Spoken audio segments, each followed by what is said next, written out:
Uganda, thank you so much for choosing UBC TV. We never take it for granted. So thank you, thank you, thank you. Words sometimes seem like an understatement, but we still say thank you. There is a song I know that says that it says whoever fails to say thank you, they lack one who gives. I hope I'm translating it right. But thank you so much. This morning, we are looking at matters, period poverty in Uganda, breaking those barriers. So save the number 0709 602 592 WhatsApp and do engage. Before we went in for a short break, I just shared a question for you to ponder on. It's one that we always ponder on every now and again. We've never really got the answer. We've never understood it, at least for the most part. I'm not so sure if my colleagues here have had an understanding of it, but why do we have an availability of condoms for free, but never for pads? Why? Let's look at some of the statistics. But before I get into the statistics, and you've just joined, you're watching the show for the very first time, my name is Julie F. Nantaba, and as always, the team, the A-team, is, yes, myself, Robert Chirabo Nyonyintono, and Joan Murunje. That's the team, and of course the team behind the scenes as we bring to you Good Morning Uganda. Now, looking at some of the statistics that come forth when it comes to matters period poverty, or accessing, being able to access menstrual products by girls and women in Uganda, statistics show that 22 to 25% of Ugandan girls have access to menstrual products. They have access. 70% of this percentage of adolescent girls report menstruation as a major hindrance to their performance at school. That is 70%. Now, 35% of girls from a 2018 study used only manufactured products. 65% of girls and women cannot fully meet their menstrual needs, which includes having enough menstrual products, clean water, soap, and even a private place to bathe. Now, that being said, how are we to break these and more barriers, of course, as we go on to a movement to end period poverty in Uganda? Join the conversation as we share our 2 cents. And I'll start with Robert. Of course, he's a man, but he's also a journalist and one who reads a lot, and a father, and a husband at that. So I will ask you, Robert, in your perspective, what do you think is the cause of period poverty in Uganda? One, poverty itself. Right. That these sanitary towels or the pads cost money, since they're not freely given. And of course, when we look at the cost, is relatively high for an ordinary Ugandan. Now, she does business. I don't know how the dollar is trending today. And if you look at how many Ugandans are living on $1 or less a day.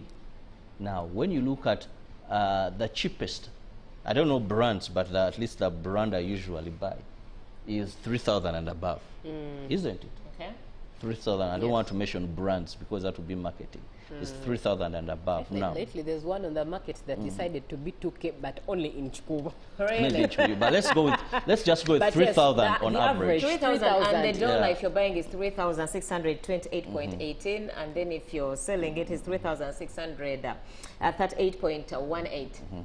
Now, when we look at that money, 3,000, away from the city dwellers or those in urban centers, 3,000 is a lot of money.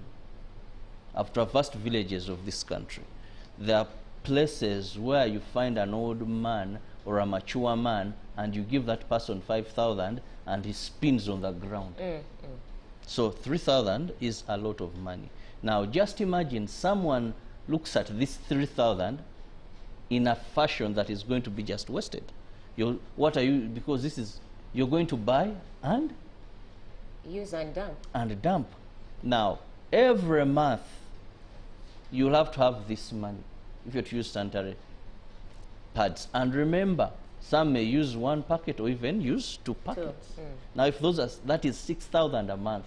For an ordinary, not average, but a rural dweller, even if these pads are there, they're expensive to them. So poverty is one of the lead cause.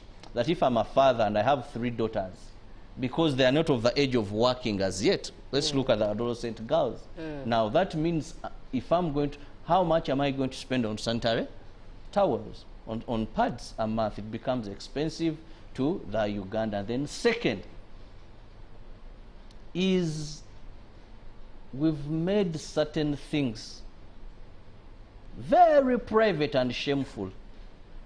Stigma.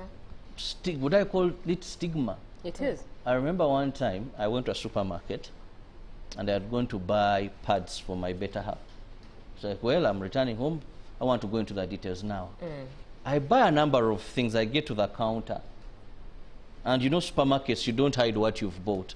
So as I was removing from the tray and putting on the table, first the eyes of the attendant of the supermarket, the cashier, looked weird at my face, and I was like, think, this man? Then there were ladies, not men, but ladies behind me. And as I was doing, because I sensed, I saw the other one tapping the other and pointing at what I was buying. You know, I was okay with it because even I grew up when my sisters sent me. Had my cousins, Vastina, Stella. It was no more. Robert can't buy me. Sanitary towel. Yes, and they would give me money. I go, then I come back, either I'm given a soda or something like that.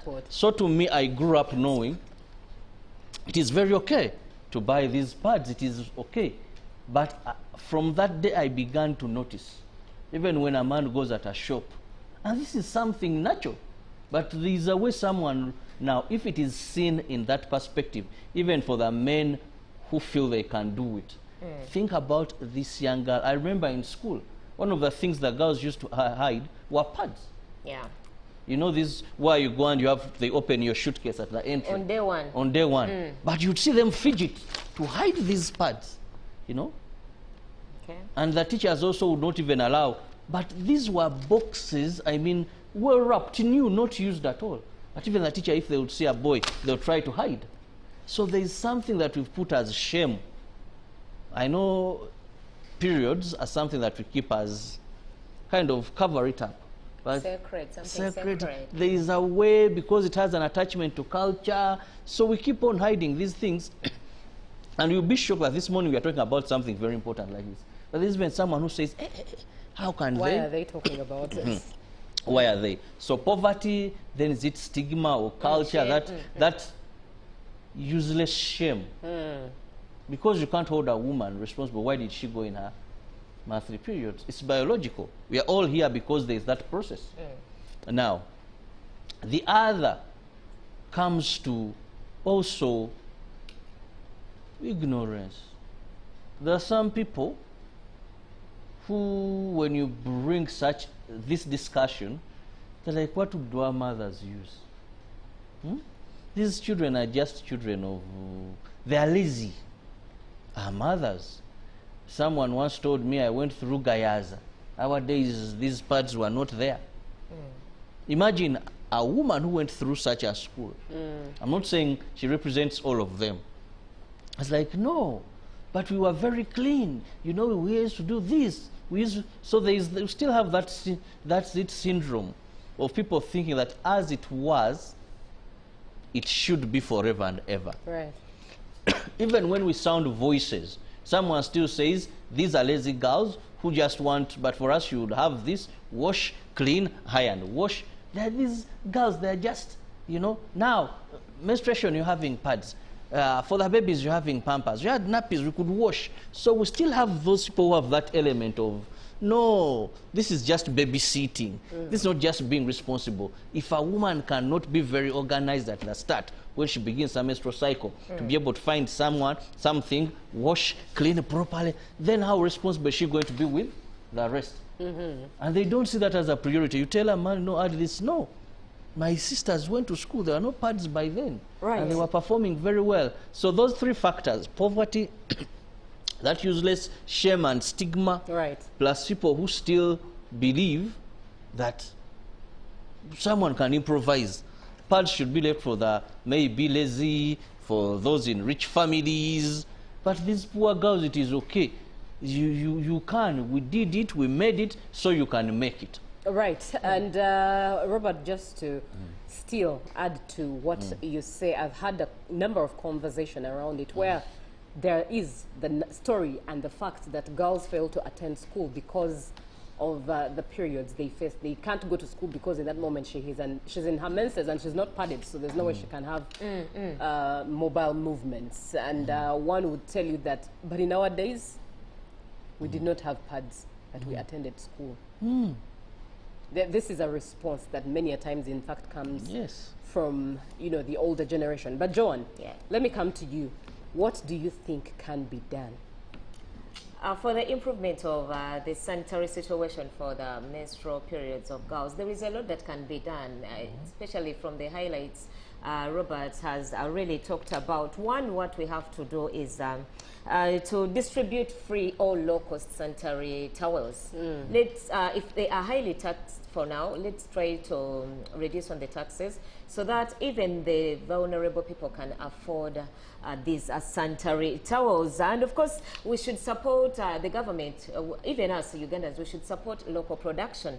Because you'll hear of things. Personally, I will tell you, Julie and Robert, the sanitary towels I use are 6,500 every month. And of course, I will tell you they are not from Uganda. So if we citizens can support local production, we find that the local production is at times even cheaper. How good is local production? Exactly. I'm told there are those that even affect the person. They bring rash or burn something. I'm not saying that they're locally made, but of course I was restricted to brands I should buy and stick to those because others have issues. Yeah, that's very true. And that is why at times I stick to these other imported sanitary towels.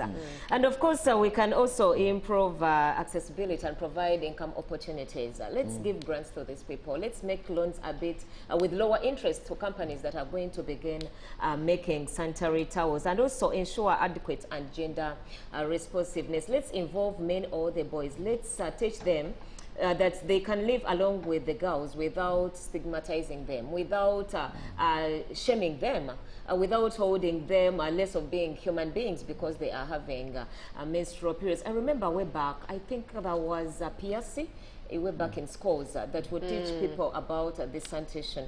So we can have these workshops of managing menstrual hygiene in schools or even in workplaces. There's some people you may be working with and they deliberately just do not want to research or read about what happens. And also, we can also create facilities that are sanitary friendly to places of work and also public spaces, because you find that some washrooms do not really favor someone who is having their periods.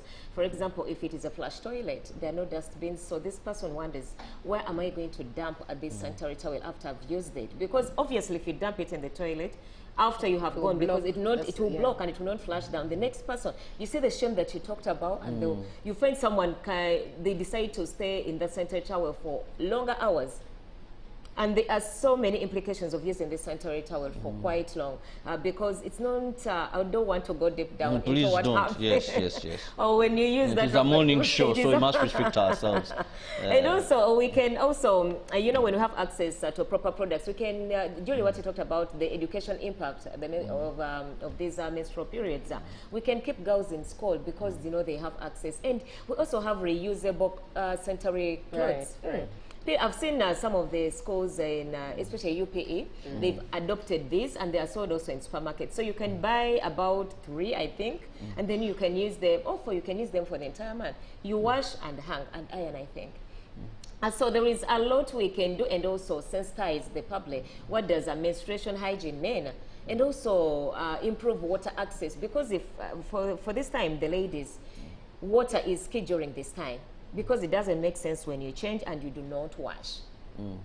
So for us to have not just water, but clean water can help improve hygiene during the menstrual period. Thank you very much, Joan. You point out the issue of reusables. And for someone in a rural area, if they are to buy these reusables, it still comes at a costly... It's cost benefit though. You buy once and use for a longer time, just washing and maintaining and preserving. but a pack could cost about 11,000 minimum. A pack of reusable pads, and in there they're about what, 4? But that pack costs about That's a bit 11,000. So you can imagine No, that someone is the dilemma. in yes, in rural areas having to have 11,000 on them to buy a pack of reusables. Let me read a comment that comes through from a viewer. Good morning, Uganda. Thank you very much for bringing this wonderful program. Period poverty is a silent struggle affecting many girls in Uganda, especially in rural areas, Pakwach, Zombo, and Nebi. It's a harsh. Girls miss school, fall behind, and sometimes drop out altogether due to lack of access to sanitary products. It's not about missing school. It's about dignity, health, and opportunities lost. We need to break the taboo, make pads affordable, and ensure girls manage their periods safely. It's time to prioritize girls' education and overall well-being. In some communities, it's a cultural taboo. We can't just talk about periods openly. Together, we can join hands and support the ladies. This is Jakisa Timothy Bondia. And he still adds on and says, to end period poverty, I think the following can be done. Number 1, increase access to affordable sanitary products. Number 2, education and awareness. Number 3, local production. Number 4, government support. Number 5, community engagement. And lastly, we also need to access clean water for hygiene practices like Joan has alluded. And one final comment. Good morning, family. Unlike here in town, period poverty is mostly common in deep villages. I hear young girls out there use clothes due to lack of money and mainly due to scarcity of pads. Sometimes even those who can afford them can't access them in deep villages. Secondly, ignorance. Still in deep villages, some girls don't know that those pads even exist, so they are very comfortable with whatever they are using. I conclude by calling the government to do the needful, because it's a matter concerning life and health. Massive distribution, awareness, and sensitization are needed to mitigate the problem. This is Cricket Derek Gagamel from Machindie, Luafu. Thank you so much for watching. Uncle Bob, Robert Charo, as we close this, what is your parting shot? I must say this is a big problem that we must prioritize as a country. We must prioritize this. Many young girls are missing school. Many young girls are getting pregnant. This is a matter we are joking about, or we may not have been giving the relevance that it deserves. But a girl will tell you they wanted sanitary towels. This young man impregnated this little girl because of pads. Because of pads. He was buying me pads, Many girls are falling prey. Go to rural areas, interview those teenage mothers. Most of them, the issue centers on pads, then they'll talk of petticoats, knickers, those funny things. So we need to ensure that these sanitary towels are available. This is a process that they have no control, yet it has so many effects on their future, on their destiny, on their ability to perform to the fullest of their potential. Indeed. Thank you very much, Robert. Joan, what are your parting shots? What I would say is that we can effectively manage the menstruation in girls and women as long as we take note of the water, sanitation, and hygiene facilities, affordable and appropriate menstrual hygiene materials, information on good practices, and a supportive environment. We can really help out the girl child or the women. And one of the viewers talked about clothes. You know, there is a challenge with clothes, Julie. I've not used them personally, but I've talked to people who have used them. What happens when it comes to leaks? Because they can't really hold a lot of especially if liquid. you have a heavy A heavy cloth. Exactly. Yes. Indeed. Thank you very much for being on the show. We bring it to a close, and I think I will say this, that I mean, sex is a choice. Periods are not. So I think the same energy that we use to fight against AIDS, which is ideal, which is good, it's just the same exact energy that we should use to fight menstrual poverty in Uganda. Julie, Robert here is saying something. Let's see. about what Up next is GME Tourism Express.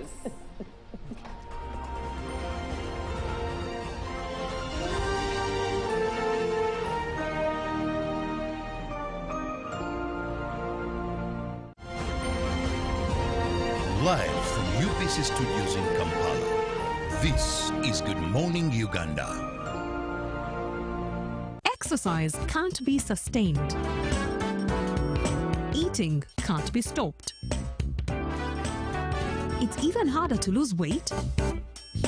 Come and give it a try. Genshikang L-carnitine chromium capsules. Plant extract, scientific ratio, take 3 capsules each time. The active ingredient accelerates fat burning,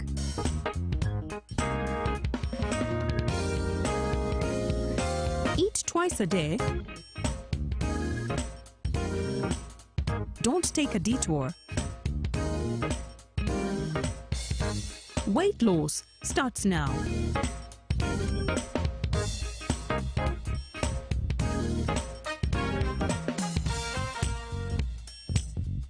Genshikang L-carnitine with chromium capsules helps you stay in shape. Please follow medical advice when taking this product. For more information, visit our website www.hgo.com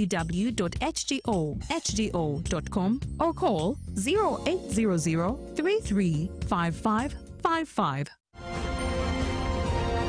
Live from UBC Studios in Kampala, this is Good Morning Uganda.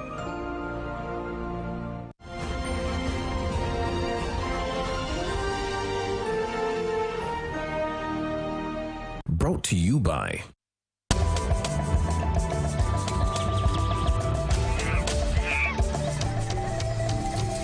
Uniquely Ours. Explore Uganda.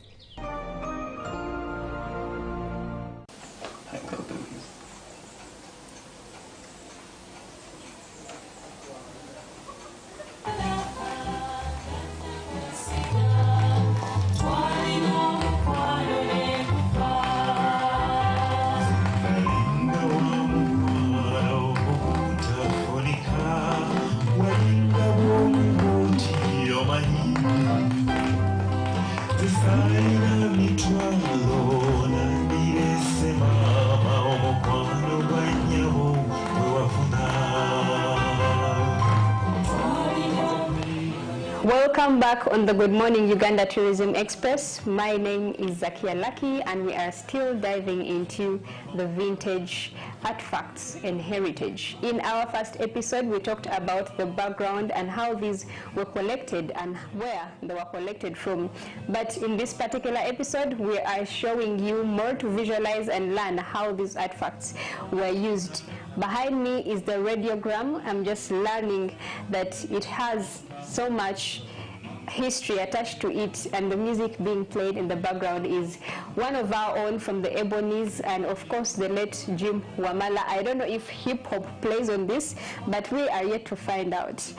We are coming back with Emmanuel, who's been taking us through the vintage experience. We are happy to have you back. Thank you very much. Yes, so you explained that this is a radiogram. Yes. How does it work and how did you get to put this together?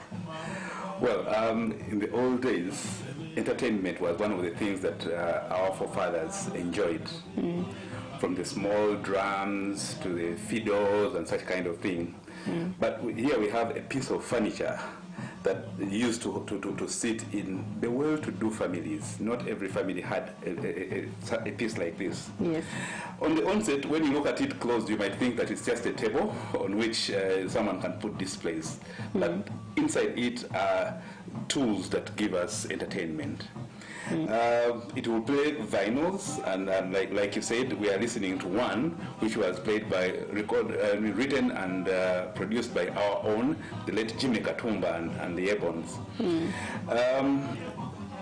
One way to preserve music is to record it on such media. Many people will call these different names depending on where we're coming from, but locally they call it a mainja or a ginger. So when you talk about it, someone will not think about a sinotrack carrying stone, but it is this where music was recorded. People will call it a record. So I have my records on which music is recorded, yes. Others will call it an LP. I don't know what LP is in full, but they are called LPs, or the word vinyl, where music is recorded. But the very interesting bit about this is that this music is recorded onto this LP in a continuous circle. Okay. One circle continuing from the end, from one end as it goes into the interior. So as you can see, I can even tell you how many songs are recorded onto this one. Whenever you see a line, that means that's where the first song stops. So we have a song number 1, 2, 3, 4, 5, 6, and then on the flip side you also have. So there are 12 songs onto this one of these. Others will carry one song, depending on the size of the song. Today we talk about MBs and GBs in terms of sizes. I don't know what size they used to do on these ones, but the most interesting thing is how does the music get off the vinyl for you to be able to listen. There's this very important gadget. Yes. It's called a cartridge. And on this cartridge there is like a small tiny little needle. This needle sits in the groove which was recorded onto this vinyl. So as this vinyl rotates, it picks the vibration and amplifies them. Therefore, the music comes out. So depending on how the waves were recorded, that is the sound that will come off the vinyl. Yes. And I mean, it's very intelligent that it will read any kind of sound that is recorded here, whether it's Uganda, Chinese, English, or any other language.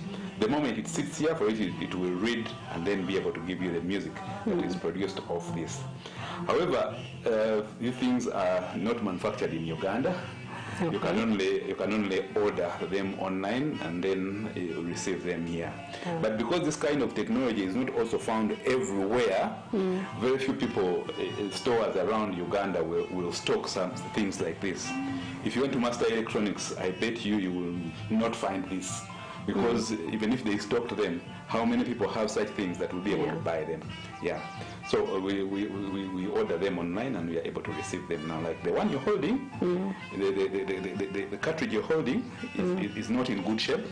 It's waste because it doesn't have that tiny little needle in this that would be able to read. So these are things that we need to handle with extra care so that we can preserve them for the future generation. You talked about how this reads the music in line to the lines drawn here. So does it read moving upwards until this last song up here? Yes. So the moment you place it onto this vinyl, I also need to mention that the recording is recorded at a particular speed of revolutions per minute. Okay. So there are those that are recorded at 33 revolutions per minute, others at 45 and 78. Okay. Yes. So if you have that gadget has the different steps. If it's also shown here which speed it was recorded. I don't know whether you can see which one yours at which speed yours was recorded. It's usually written somewhere. 33 and something, 45, it's written there. So each one it does, and the moment you notice that it is a 45 or 33, then on the gadget it will show you where to change so that it can read from the right recording. Now the moment you press it here like this, this line is continuous. It will continue reading until when it goes to the center. The moment it touches this, its AI will tell it, please get off, there is no more music, and then the arm goes back to rest. So you come and flip on the flip side, then you are able to listen to music which was recorded on side B. Still this will read and go up to the end. Wow, are you saying this is different music from what is here? Absolutely, there is side A and side B. Like I said, my side A has 6 songs and side B has 6 songs, in total 12. Yeah, and the other thing is that this kind of technology was so manual that the changing, you had to come physically, stop the machine, flip it on the other side, then put it back. Today, we only press buttons to do a few things, remote control, that kind remote of thing. control. Yes. Yes, that's interesting facts. I don't know if we can have this back, but I think the Gen Zs would enjoy this, especially that we have young people, that are curious and so hungry to learn many things like this, which is why the GMU Tourism Express is here to show you more about tourism. Stick with us, and we are coming back with the third episode.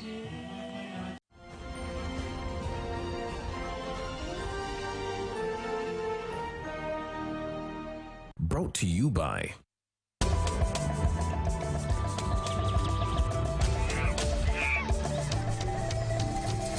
Uniquely Ours. Explore Uganda.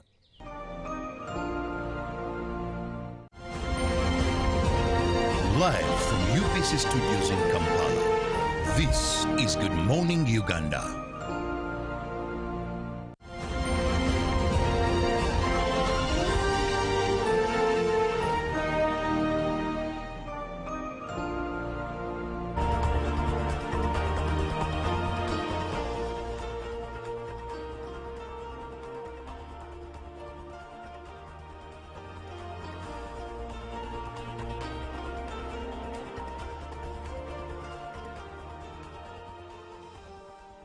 Good morning once again. Welcome back from Tourism Express, and it is enthusiastically brought to you by the Uganda Tourism Board.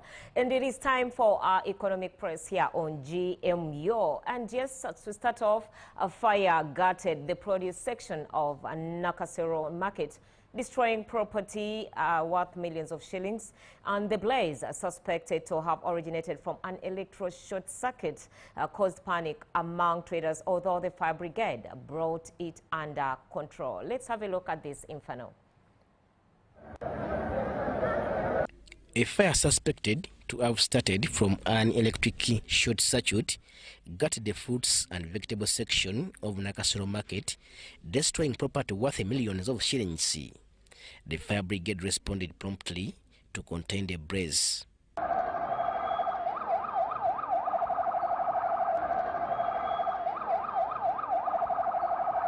The fire broke out in the produce section and quickly spread. Bystanders at the scene say the flame started from a transformer after it sparked. Gayavubwa amasanyalaze wali waya bikadde kadde biri awo webintu bayunga biyunge babigata bugasi waya babigatira bugatirizi weto kitegeera bagenda nga bayunga buyuzi babiyungira teri waya toba waya respect nedda kitegeera obuzibu ko ovudde era sanyaze gapa kusoma sanzo okuva kusoma muka ne kutaka kufumuka muka ovudde kufumuka muli. In the panic, traders ran for safety as the fire spread over stores, destroying items worth millions. Market shift and sheet structures were also burnt down. Within minutes, the fire brigade arrived and contained the inferno, though many traders report heavy losses.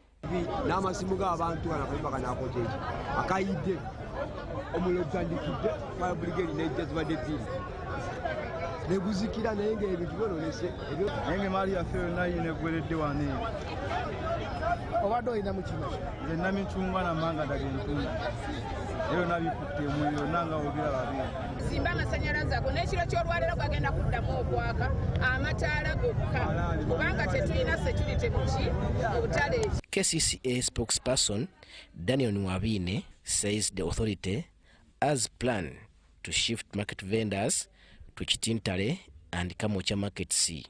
Now we are going to make sure the market is lit, at least tonight, despite the damage, in order to protect the property of the existing markets. We are constructing the market at Usaf, Gaba, and that at Kamocha. But in the meantime, the overload here, or the excess number of people, can go to markets like Usaf, where we still have space. But within the next 3 years, we shall have sufficient space.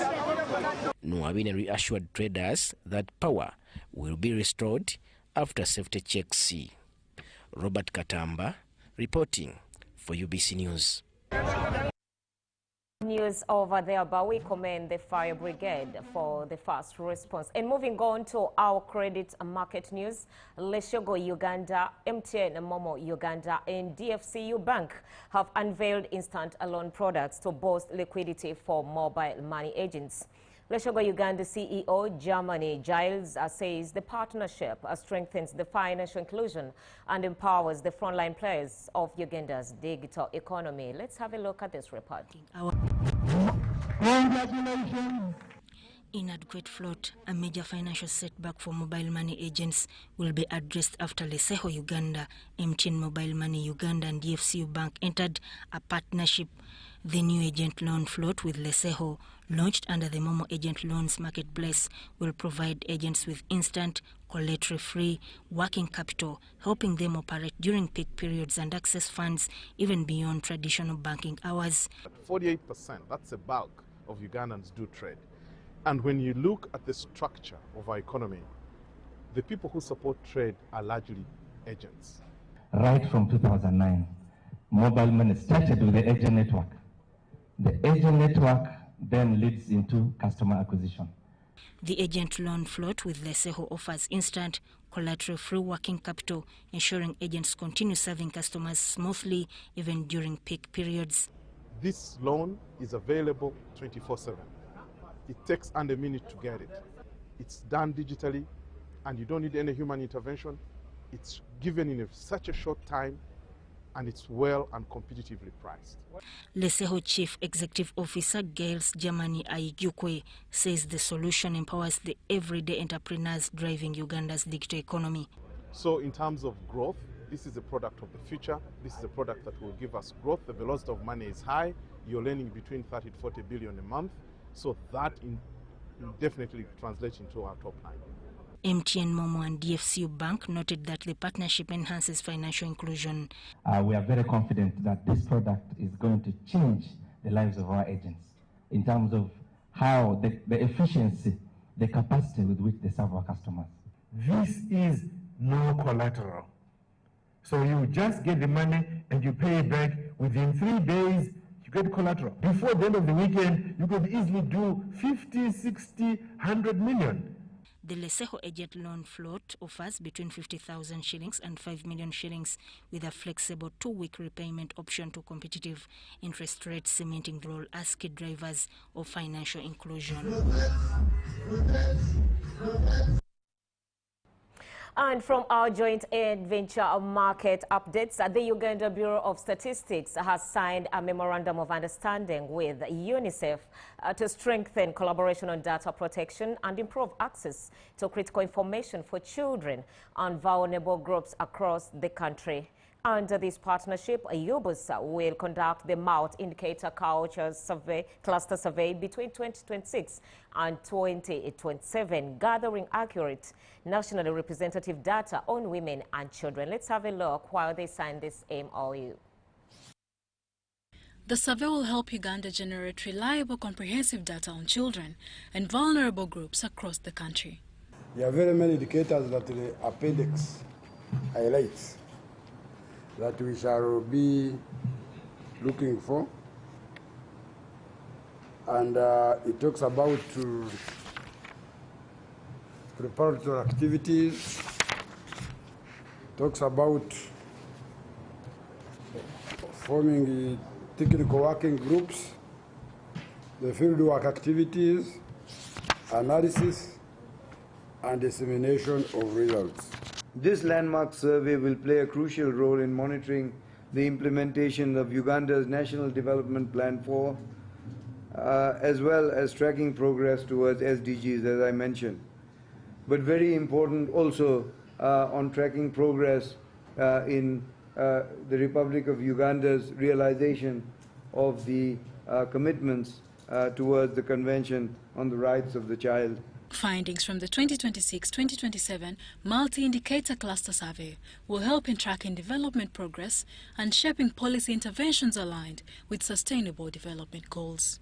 The insight gained through the data of the mix will help us understand today's challenges and measure the impact of our collective initiatives as we shape the future direction of policies and programs related to children in the country.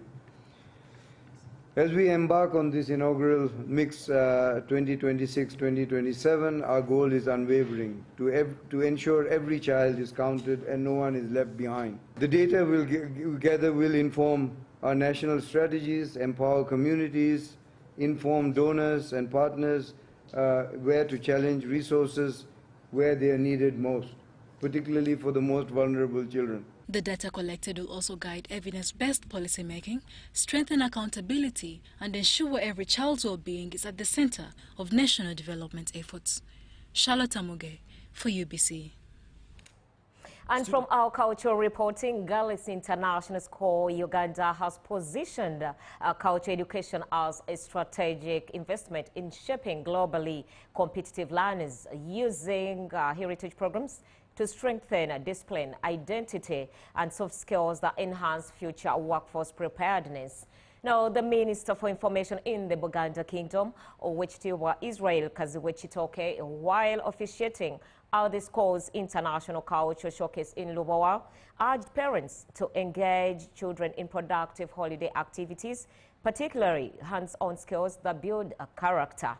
He warned that the erosion of traditional values, especially in dress and behavior, poses a long-term social and economic risks. This is the report. Students showcased exceptional talent through performances rooted in global cultural heritage. Songs, traditional wear, dances, and other artistic expressions were presented by learners from countries such as Tanzania, India, China, Uganda, and more, reflecting the school's effort to nurture cultural appreciation across borders.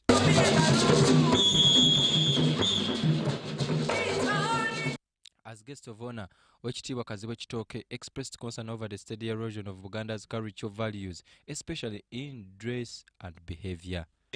Baganda used to put on, at first they used to put on sticks which were well carved, but it could be a burden to the people of Uganda. So later on, they introduced leaves. They could put leaves around themselves, but those leaves could dry, and anyway, things were not okay. Later on, from the leaves, they went to the animal skins. But if you are to put on the animal skins, when it dries up, they are very hard to put on your skin.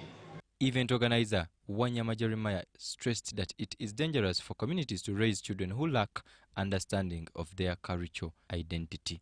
This festival is meant to instill among the children the culture of togetherness and bridge all the cultures we have together. At Galaxy International School, we have over 40 different cultures and students from different countries. And with this event, it helps to bring all the students from the different cultures together. Students also shared experiences that foster pride and self-awareness.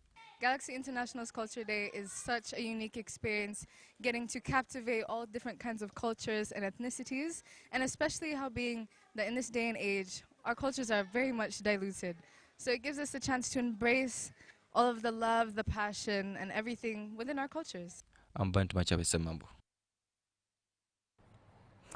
And yes, let's look at the forex as they stood on 1st December 2025 by Bank of Uganda. As you can see, we are starting off with the US dollar, and it bought at 3,628.18 and sold at 3,638.18. And by midday, the buying rate for the dollar was 3,607.41 and sold at 3,617.41. While it closed in off at the buying rate of 3,600.14 and sold at 3,610.14. And moving on to the Great British Pound, the pound was buying at 4,762.08 and sold at 4,775.31, while the euro bought at 4,175.26 and sold at 4,186.85, and the Kenyan shilling bought at 27.77 and sold at 27.85. And then the neighbors from the Tanzanian country, the shilling bought at 1.45 and sold at 1.46, while the South African rand, as you can see there, bought at 209.99. It sold at 210.57. Now that was it from the Forex rates. And just a takeaway for you in the business world. The rearview mirror is always clearer than the windshield. And this was said by Warren Buffett. And it is always easier to see what went wrong in the hindsight than to predict what will happen in the future. Making sense that it highlights past events, provide clearer facts and lessons, while future outcomes are uncertain and filled with risks and unknowns. So you have to make sure you plan right now than, thinking about the future of which you are not certain of. My name is Joan N. Murunji, and coming up is the agenda with Julie. Good morning, Uganda.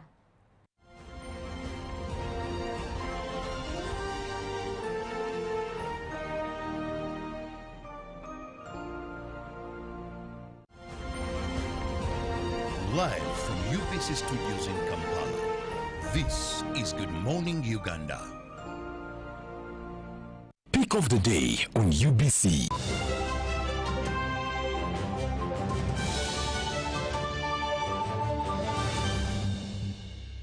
Was brought to you by I'll call you every day, yeah, yo, baby, don't know. You can now get all the Chibuzi out with MTN voice bundles. Call all networks, Kubei Dondoro. Buy a 25-minute voice bundle for only 1,000, or buy any daily voice bundle of your choice. Dial *100*21# and select daily, or use the My MTN app. When we talk together, we are unstoppable.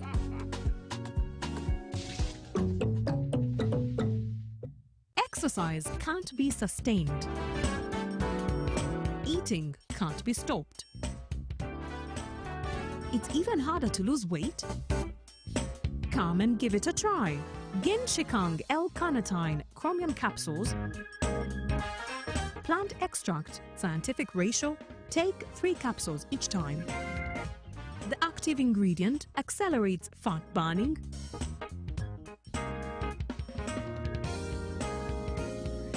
eat twice a day. Don't take a detour. Weight loss starts now.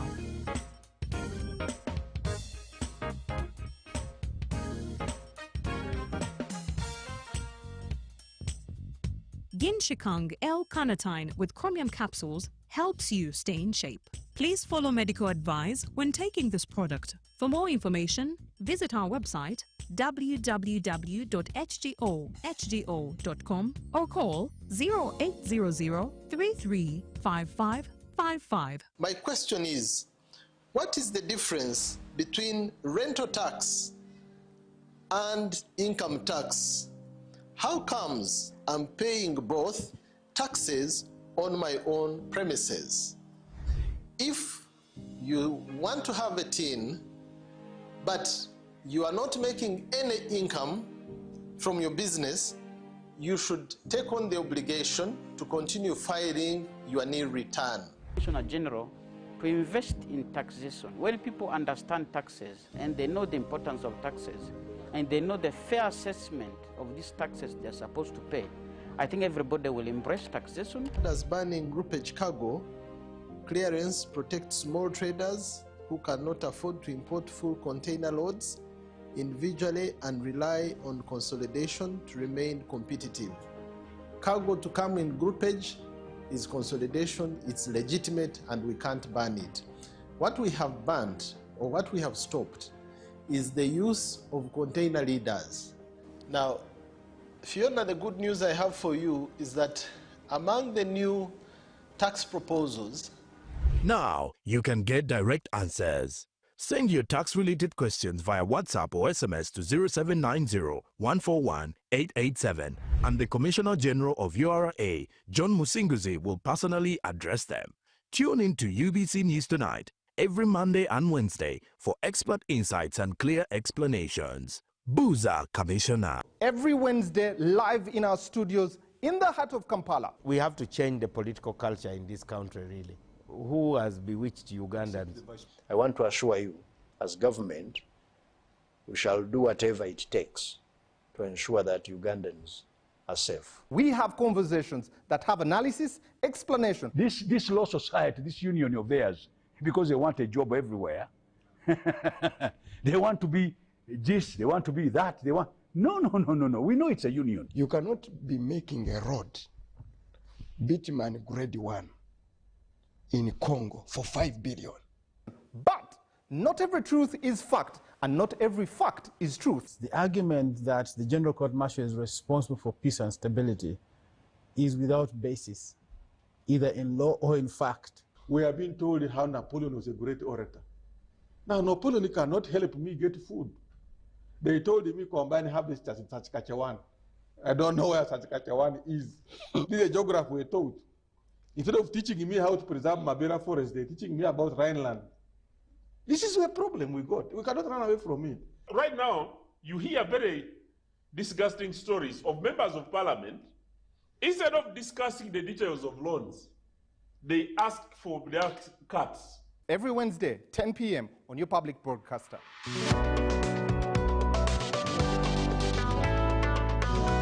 All on your public broadcaster, UBC, inspiring Uganda. Juko. Yo. Check the shopping, man. What's your secret? Haven't you heard of the parish development model, PDM? Yes, I did, but I thought it was just a talk. No, Sebatia. It is real. I and a few friends together formed a circle, accessed money from the PDM, invested in a portrait project, and now things are moving. Juko. I thought I was one of your friends. You are. But you left me behind. I didn't leave you in poverty. What you do, just visit your LC2 chairperson and your parish chief and start the process of economic transformation. Just like that. The parish development model is an initiative from the government of Uganda through the Ministry of Local Government designed to transform all lives of Ugandans for the better. PDM, my parish, my development, my life. In all these years, we emphasize two words, wealth and jobs, and we try to waken our people up to show them where wealth and jobs come from.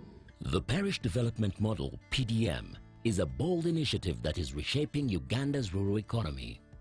By allocating 100 million shillings to each parish annually, PDM empowers households by unlocking opportunities for wealth creation. This program will be maintained. Each year we send 100 million for the parish. If you get the 1 million, you can buy some goats, you can buy some pigs, you can buy even young cows.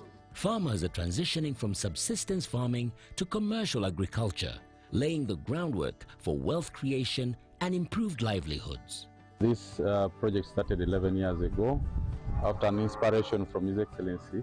And that time I was working as a taxi driver. I was doing that Massa business in Soroti, and he was talking about how to improve household income. With the PDM, you bring back the money after 24 months, but in the third year, you would get another 100 million paid back by those who got first. The President's message is a mindset changer.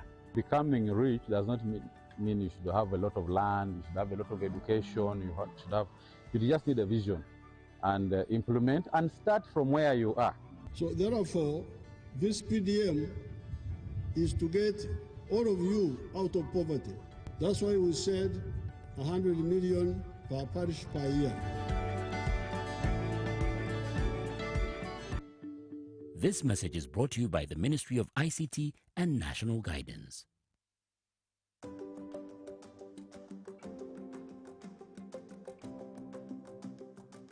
I'd love to take this opportunity to thank our President, Yoweri Kaguta Trihabura Museveni, by coming up with a Myoga program. We started in 2021 as Kasumi Parish Carpenters Myoga Circle. When we received this amount of 30 million, we had a problem, we had a challenge of machines we used to carry our wood and we would carry it up to Waise to be worked on. So when we got this chance, we are able to buy machines to ease our work of carpentry. At the moment, we are a number composed of 140 members. We have the women who come in and do saloon chairs. We have the men doing 3-drawer tables, 2-drawer tables, and different kind of furniture. Before the yoga program came in, we had a lot of crimes taking place on this road. When this yoga program came up, we managed to collect these youth. We gave them hope that you can change from stealing, and we can give you skill so that you be someone in the society that will even help another person. Kansoke ddala okwebaza omukulembeze w'eggwanga olw'emirimu emirungi gy'atutaddemu nga ffe abavubuka. Nze nno nze omu ku abo abaabeeranga ku kkubo okwo emisana n'ekiro ng'oluusi olw'okuba naffe tunoonya ekyokulya nga gwa kiyina oba mmwe twakiyitanga ab'amalala bagenda beerabisa nga tubagwamu munnange era nga tuba tulina obikuggyako naffe ne tubaawo. Naye munnange neebaza kyamani wange wa wano yankwatako nno wamu ne bannange twatandika okukozesa mashini zino, tutandika okuwawula, okulanda, okukola dizayini, emmeeza zino tuzifulumya, entebe bwe ziti. Tulina emirimu gye tutandikirako emyangu okugeza ng'okufulumya obumotoka buno. Kano akamotoka n'omwana omuto w'emyaka 5 akafulumya. Bw'ova mu kufulumya akamotoka kano owawula, okukwata oluwawu n'owawula emmeeza ng'eno n'ebeera smooth. Oluvaawo nga bakutwala ku mashini eno olubaawo olukole bwoti dutambe bwentyo. Ndi wa mukisa byonna saabisasulira. Najja wano ne baŋŋamba President Museveni bino ebyuma yabituwa. Byammwe mulina okuba nga mubikozesa. Omukisa ne ngutwala. Era neebaza kuba kati newe mba nvudde wano ne ŋŋenda ewalala. Newe ŋŋenda Sudan nsobola okusigala nga ndi mu mulimu gwe gumu ogw'obubazzi ne gumbeezaawo wamu ne famire yange. Ku sevingi wange ebimu ku byentereka bwe bampa akasente kange nfulumya emmeeza ng'eno. Bino kiri wano si kya kiyamaani waffe. Nedda wano tulinawo itemu zaffe. Kati ku ssaawa eno zenjogera wano ninawo emmeeza ezange 5 n'entebe 12 ezitambulira ku mmeeza ezo nga zange, era nga zo ne baba bazituuze wali sente baziwanze. Oluusi emirimu n'emirala ne gijja ne bagamba twafunye omulimu bwe guti mujje mufulumye entebe wano zino bwe zimu gakola sente. Bwe kityo emyoga gino kuba bwe nagyegattako bingi byenfunye. Edda nze nalinga sisobola kusasula nnyumba gye mbeeramu, era nja kunoonya gye ŋŋenda okusula mu mifulejje. Era eyo mifulejje gye ŋŋenda okusanga ote oli ajja atamidde nga ye ate alina n'essimu gy'amulisa. Kale ebintu ng'ebyo nze kati nnawe nsula, era ssaawa weziwera nti zino ssaawa zakwebaka olwo nga nsimbula nga ŋŋenda neebaka. Nawasa tadde n'abaana nno munnange. Ssebo kulembeze weebale. Bageto yuti mwenna gye muli wabweru eyo temutya, temwerumaluma nkata, temudda mu biki, temulobera mu projekiti za gavumenti kuba zino projekiti ziriwo kutuyamba ffe zaffe, zirina kutuyimusa kututeeka ku ddaala ddala. Bwe lwonazoberamu abalala bazeegaseemu ffe nga tukola ki? Bwe bwe bityo. Because of this yoga program, we have been able to pick such different youth, mentor them, we train them. After learning, they also go up, even start their businesses. We have people buying from us, schools, we have factories, companies. They come and give us very juicy contracts. And out of that, that's how we've managed to accumulate this amount of saving of 70 million. So I would love to thank the President of Uganda that because of the yoga program, we've done what they call mindset change. Those who used to think of going for prostitution, we've captured them and changed their mind. They are here trying to do work, trying to get skills. Those used to steal, they are also here trying to get skills. We have been job seekers, but now we are no longer job seekers. We are job creators.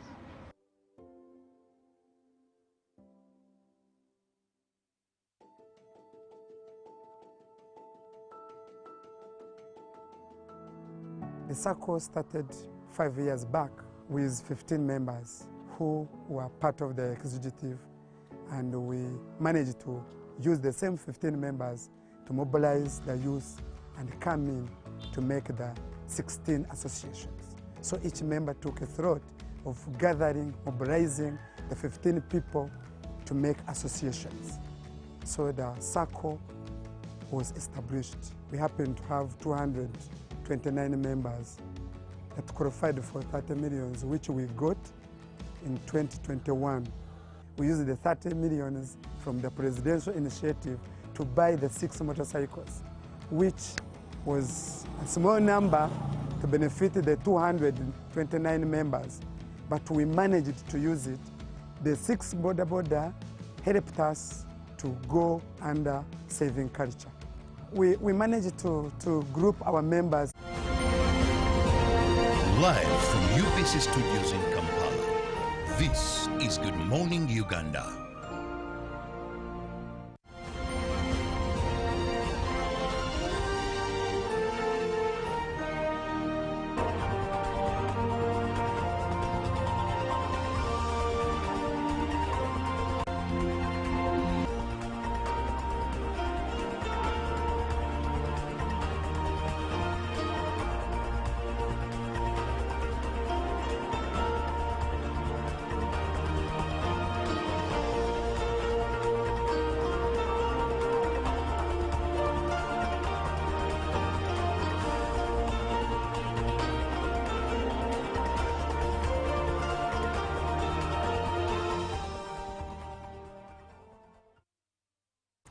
Good morning, Uganda. Thank you so much for watching UBC TV. It's time for the agenda, and welcome back from Business and JMU Tourism Express.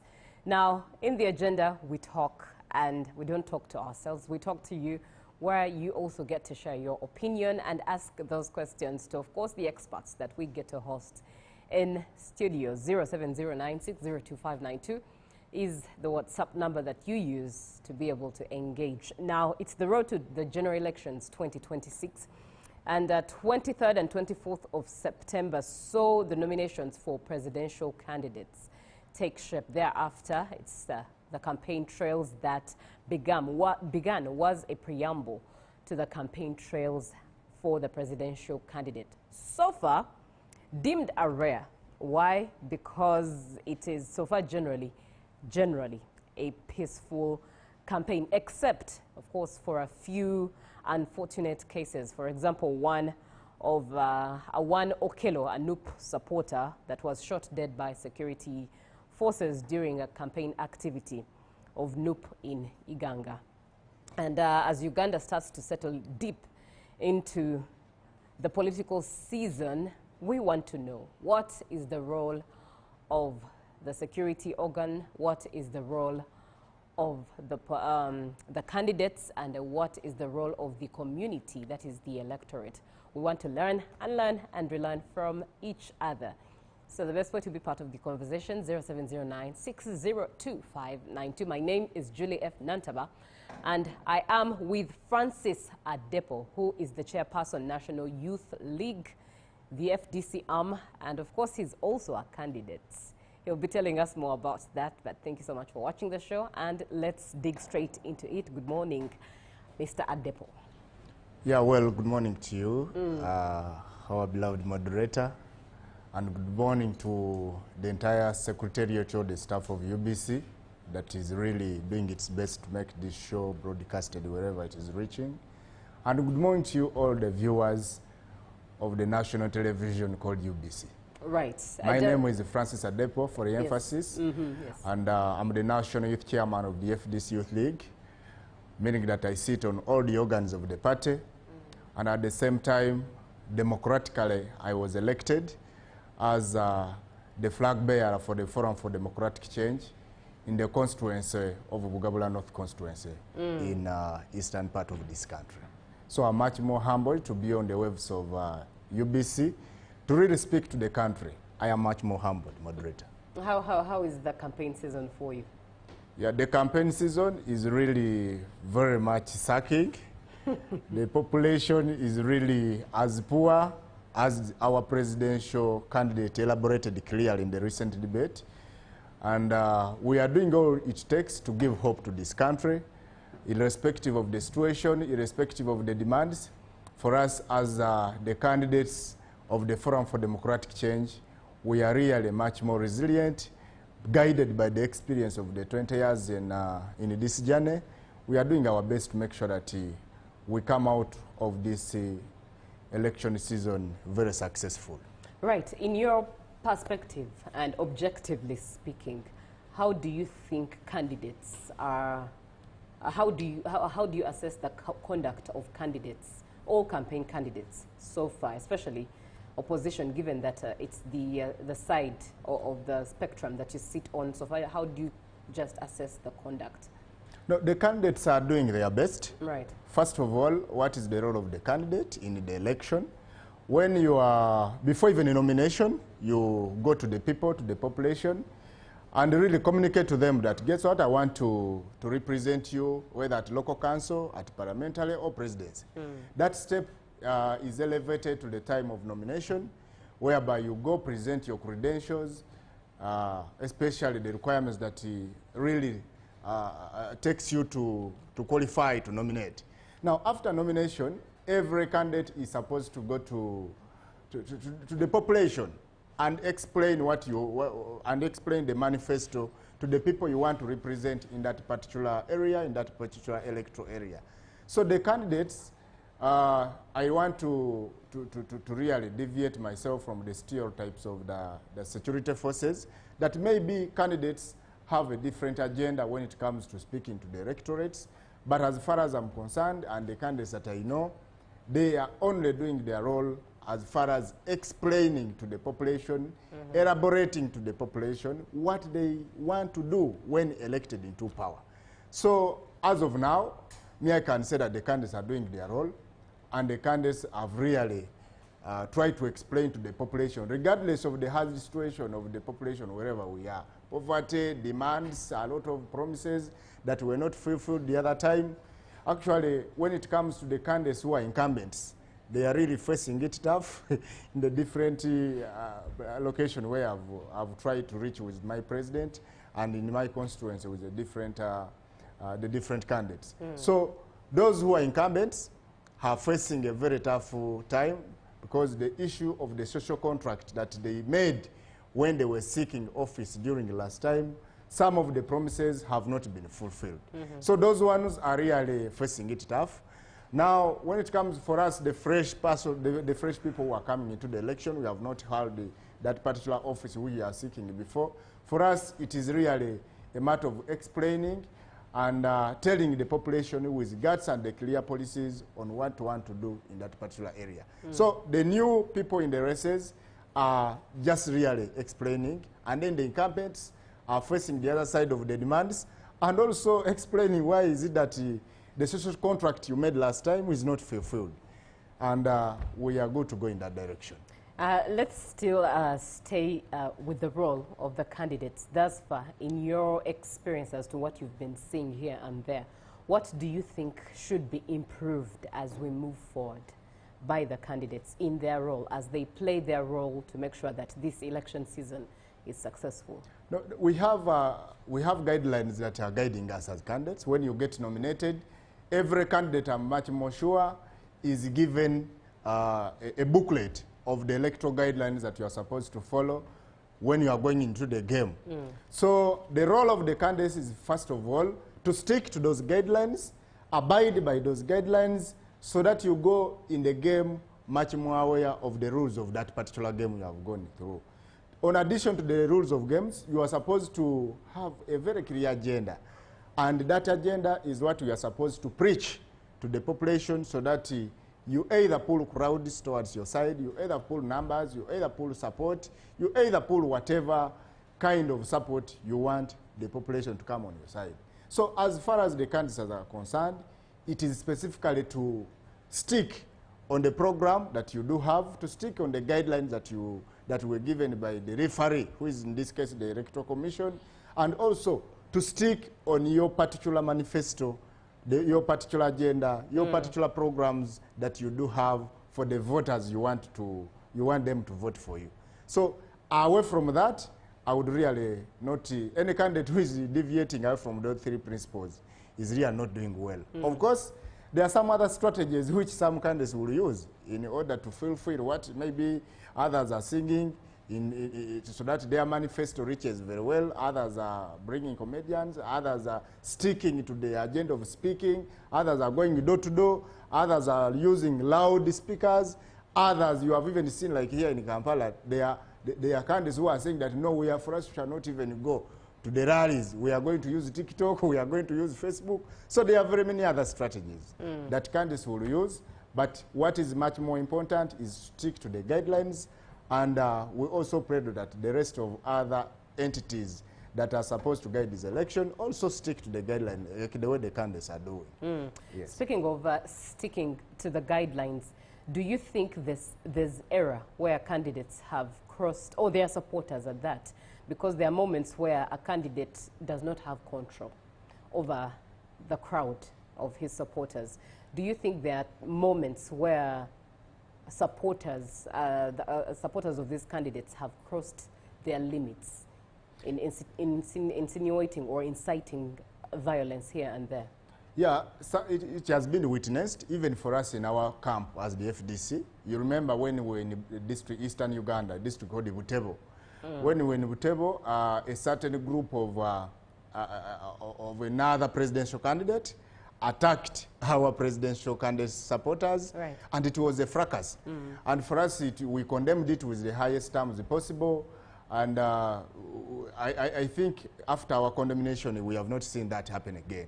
So it is really very, very incumbent, even at local council level, even at parliamentary level.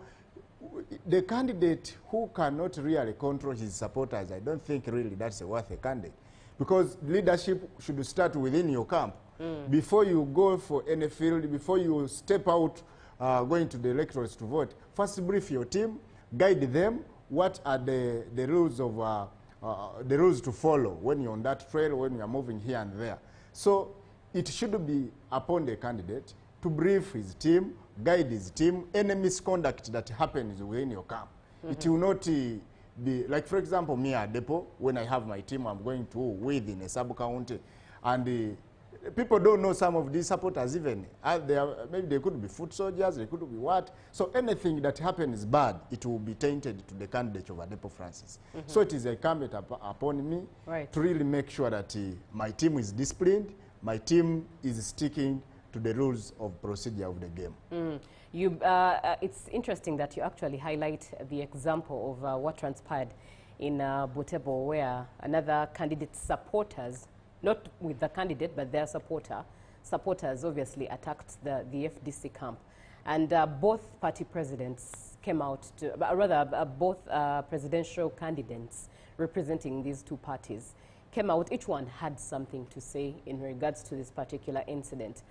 Candidate Nathan Nandala Mafabi indeed he vehemently warned NUP supporters against doing that ever again. And he gave them a really, really stern warning.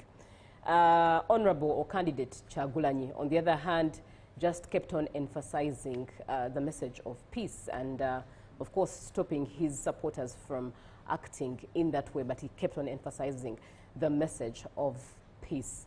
Candidate Nathan Nandala Mafabi, on that note, in his remarks, he indeed emphasized that if it were ever done again, of course, we would see, or the NUP supporters would see the wrath that would be coming out of him as the flag bearer or the FDC camp at that. If you weigh both remarks, which of the two do you think, in your judgment and perspective, was one that was promoting peace? Of course, we go in this election not assuming such things to happen. Right. But that incident really tried to bring some signals which are not really practical when it comes to the agenda we are pushing. Because if we are pushing in the same direction, there is no reason whatsoever someone would feel envious when I'm pulling crowds in a district. Maybe if you never expected, maybe if it was out of the blue, according to your thinking. And that is what happened there. And the presidential candidate on my side, actually the next president of this country, His Excellency Nathan Andala Mafabi, came out and tried to speak like how he would really speak and guide as a senior.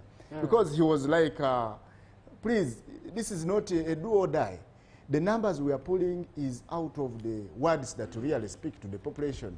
And he guided the supporters of that camp and the leader of that camp not to go that direction. It is very, very important that wherever you are leaving your camp to go and speak to the population, you strictly stick to the agenda. You strictly stick to maybe what we can say. For us in the FDC, we have a manifesto like this one, which I have carried here. This manifesto is a guiding tool whenever we wake up every morning that we are going to go. Like, for example, today we are in Kyadondo East. Every leader in Kyadondo East is given a manifesto so that whatever we are going to speak is guided by this document, is guided by whatever you have here. Not just words that stimulate anger to the other side. So we condemned it, we condemned that act, and we really advised our colleagues that no, we need to discuss policies, we need to discuss issues that we are going to do for the Ugandans. Of course, the response of the other side, the Honorable Kyagulanyi, was good, and we welcomed it. And maybe because of those remarks that he gave, that incident has not happened again. Right. So it was an issue solved amicably. Right. Let's look at the role of an ordinary citizen. What role do you think they should play in safeguarding integrity, election integrity, as we look forward to 2026? But before you speak into that, allow me invite the viewer to indeed engage 0709-602-592. It's a WhatsApp number by text. There you are able to send your opinion or your question as we have a conversation, a discussion with Francis Adepo, Honorable to be Chairperson of the National Youth League of the FDC party. He's in studio with us, and we are looking at the roles of security, roles of the candidates, role of the community, that is you, the electorate. So 0709-602-592. Coming back to you, Honorable to be Francis Adepo, what should an ordinary citizen play as a role in making sure that they are safeguarding election integrity? Whether ordinary or extraordinary, the issue is that any person who is not a candidate is supposed to participate in the electoral process and also contribute in the process of selecting the leader wherever you are.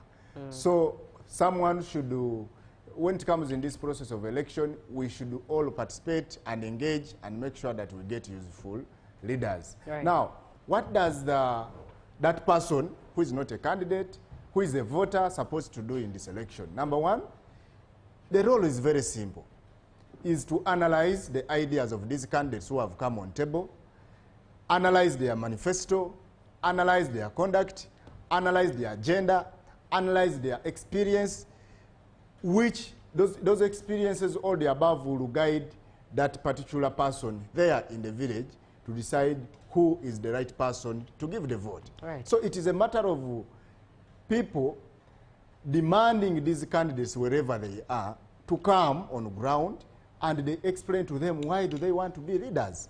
And our community is specifically just to listen and make a choice of the best candidate they want to do.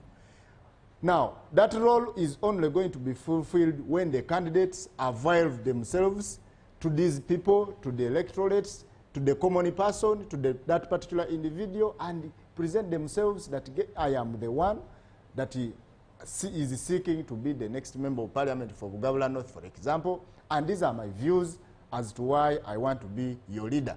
So the person who is there, who is a voter, is going to listen to my ideas, is going to listen to the ideas of candidate B, candidate C, candidate D, and then we will make a choice on the final day. So the individual person in the village there or in the electoral areas simply to listen and make the decision on the polling day by going in the box and casting their ballots. After casting their ballots, the Constitution is very clear that you should safeguard your ballot. I recently heard when one of the, I think he's even the principal of the Electoral Commission. He was like, after voting, please you go home. The law is very clear. After voting, stand a few meters away from the polling station and look on so that your vote that you have casted into the box is well guarded and it is counted as you have put it there. Just to chip in, Francis, just to chip in, we usually have voter education here. And the experts at this have shared that immediately after voting, you go home.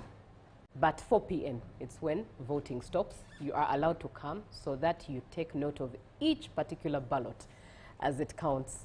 So I think we should have clarity on which boundaries to stay and to go in matters, peace, and having a peaceful process. I don't know what you think, but from the experts, we've had them here on air, and they've kept on emphasizing that when you finish casting, you leave at 4 p.m. because that's when voting stops. You make sure that you're there. The Constitution is very clear. You stand 20 meters away from the polling station, from that box where they are, from that demarcated place where you are entering and you are casting your vote. So that analogy of saying that you go home, it is not anywhere in the Constitution. So it is incumbent upon the voter. When you have voted at exactly 8 a.m. in the morning, it is my choice. Either I go back home and come back at 4, or I will stay around from 8 up to 4 until the election is done. That one should be very clear. So there is no law which says that, no, when you vote, you first go home. That one is not there. And according to the Ugandans, this is what we are telling them. Actually, this is what I'm also telling my voters in Kagumba, my voters in Balawoli, my voters in Nabasagala and Nabuiguru. I am telling them, after voting, it is upon you to be around by 4 p.m. But again, it is your choice to be around either from 8 a.m. when you have voted until the time of counting the votes. So let there not be any lies from the experts you are talking about that you first need to go home. For us, we shall even, if it calls for bringing refreshments or food to our voters around there, they should have lunch from there. They should be near the polling station so that there is no one who tampers with the box that an individual has casted his or her vote there. Right. And what if this, you know, like you just called upon your voters, if they have, by choice, if they have the choice to stay there after they've one has cast their ballot, it's 8 a.m. or 9 a.m. or whatever time, before 4 p.m., they choose to stay there anyways. What if, in one way or the other, there is some form of conflict that rises up and maybe a life is lost? What message would you still carry? And now what causes the conflict? When it comes to this process of election, there are 3 entities actually. Right. There is a candidate, there is an individual who is this common person that is going to do the voting, and there is the police. This police, its role is simply to keep law and order. Keeping law and order. The tendency of the police crossing boundaries and doing the work of the candidate, it is not allowed. The police crossing the boundaries and doing the work of the voter, it is not allowed.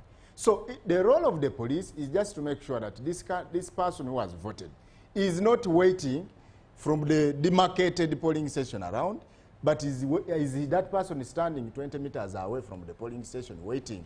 If the individual is waiting 20 meters away, why should there be a conflict? Right. Because this person is following the Constitution, of which the role of the police is to keep law and order. The law is saying 20 meters away, someone is 20 meters away, why should there be a conflict? Unless you are working for someone else or you are working for some other interests.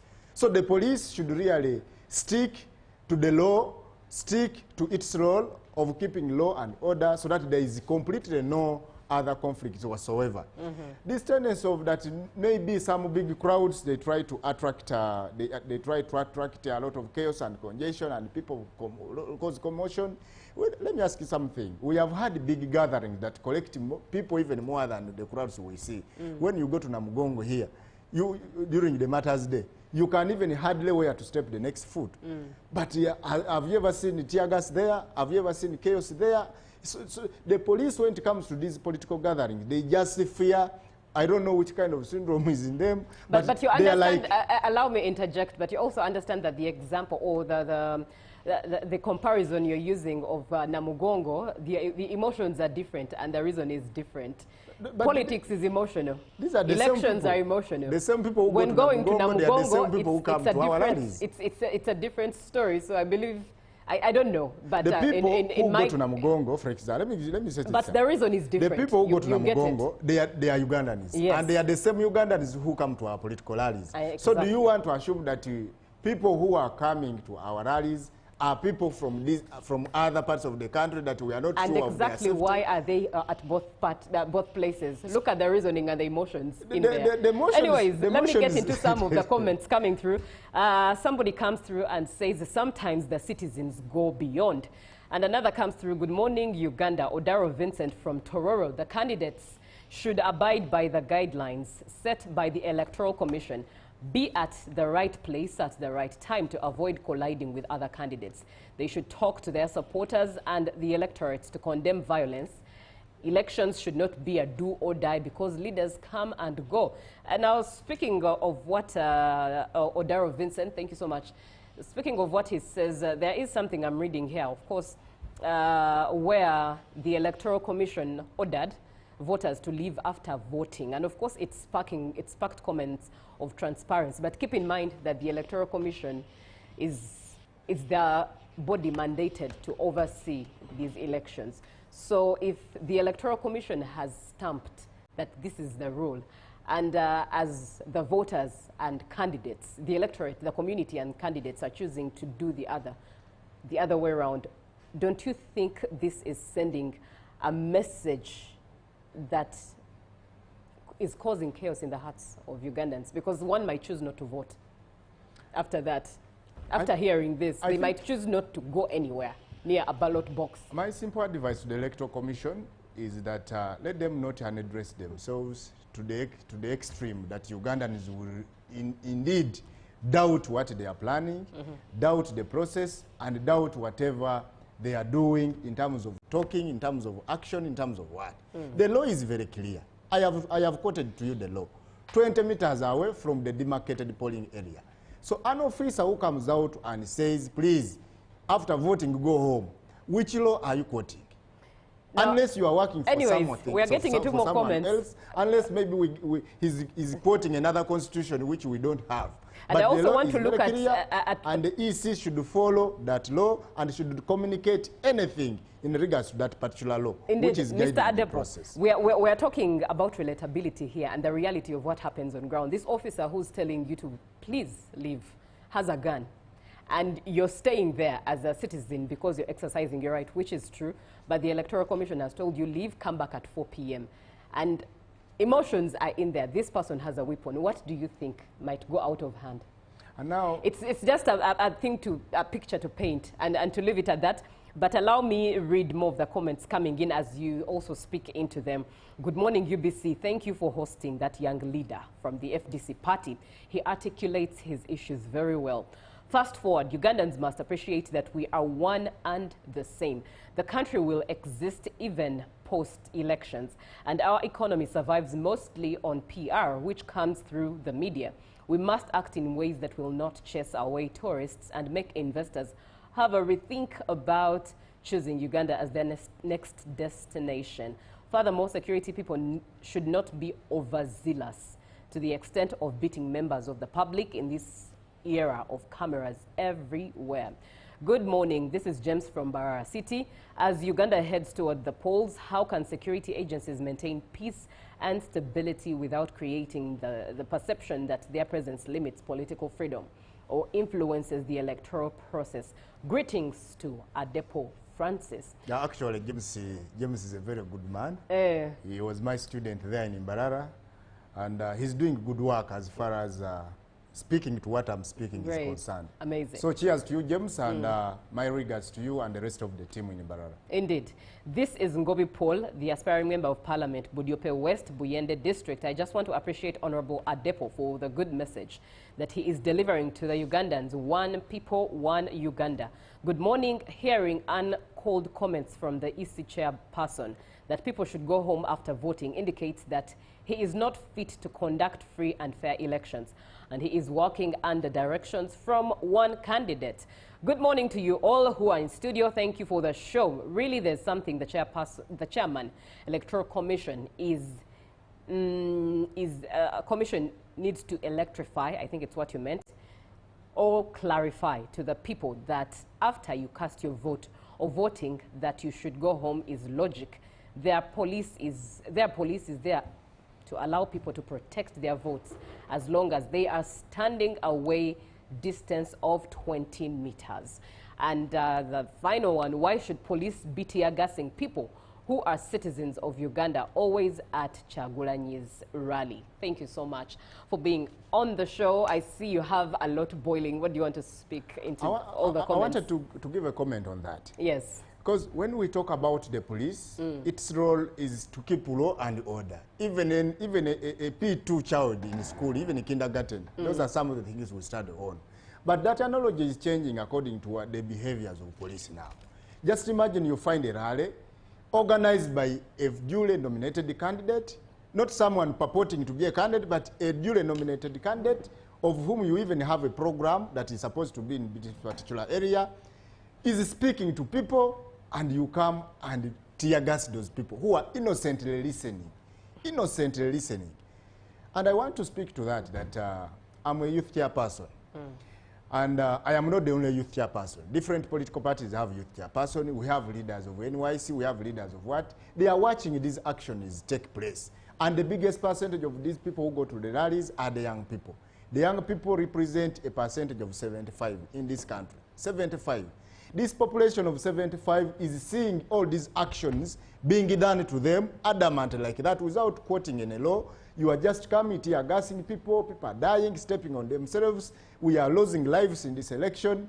And do you think these younger people are just watching and giving up? Every day, the ignite of that anger is being stimulated. These actions of police are stimulating the anger of the biggest population in this country. And I don't want to really be a professor on this TV here, but these younger people at one time point T, this anger will really resonate to something different in this country. So the police should really do what they are supposed to do.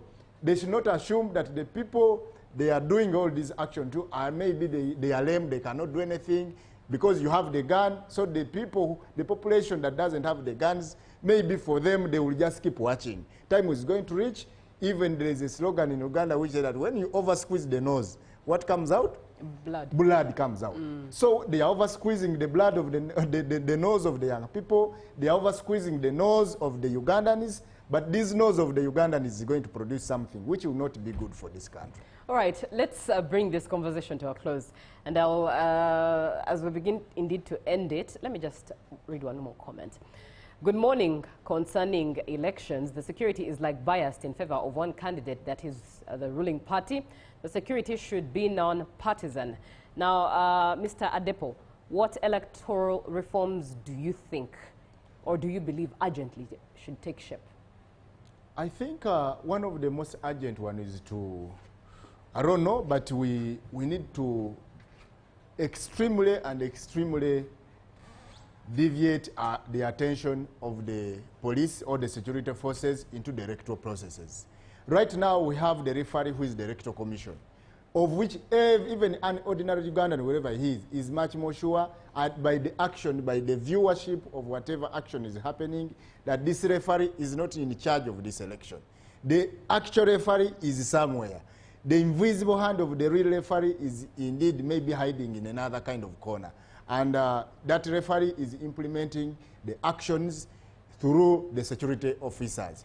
So we would really request or put a reform that the electoral commission should be fully in charge of an election, not the security forces. The security forces are crossing boundaries. They want to do the role of the electoral commission. They want to do the role of the candidates. They want to be the ones the candidates to speak to. Because when you come and chase away my people I'm speaking to, so do you want me to speak to you as the police only? So let the police completely deter away from the process of elections. That should be the urgent kind of reform that we should advocate for as Ugandans. We need an independent electoral commission, and security should only and only do their work of keeping law and order. Right. Thank you very much. That is Francis Adepo.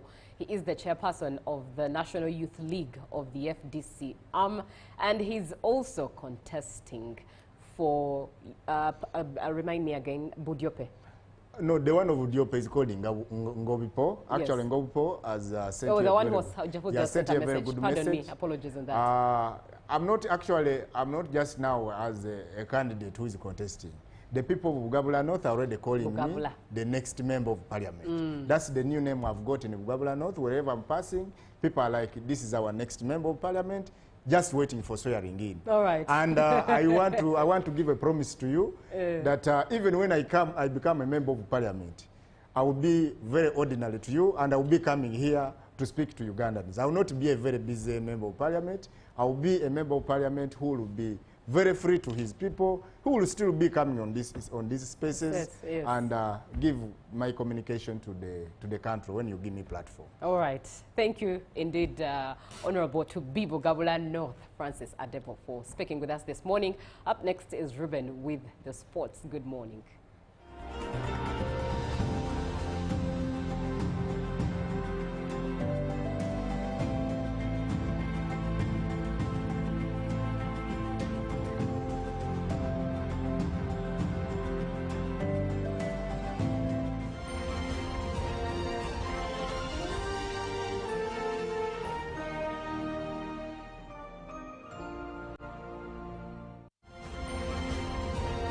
Live from UBC Studios in Kampala, this is Good Morning Uganda. Live from UBC Studios in Kampala, this is Good Morning Uganda.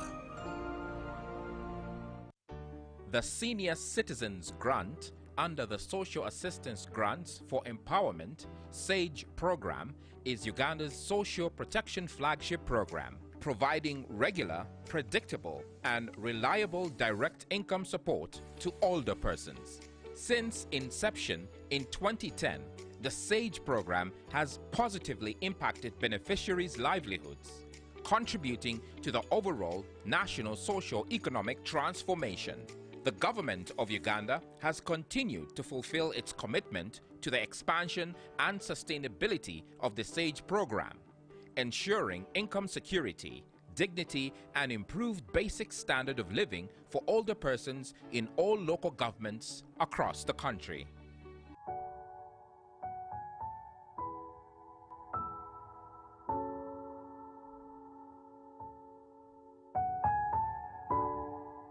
Amaina gange ninze Joyce naishiga ati anu mfugi wa Gombola Kiyanyi dukisisi na Mutumba n'abaana bange oyo n'abantu kuba batuwandikisya ate bakati tuza kuwa buyambi.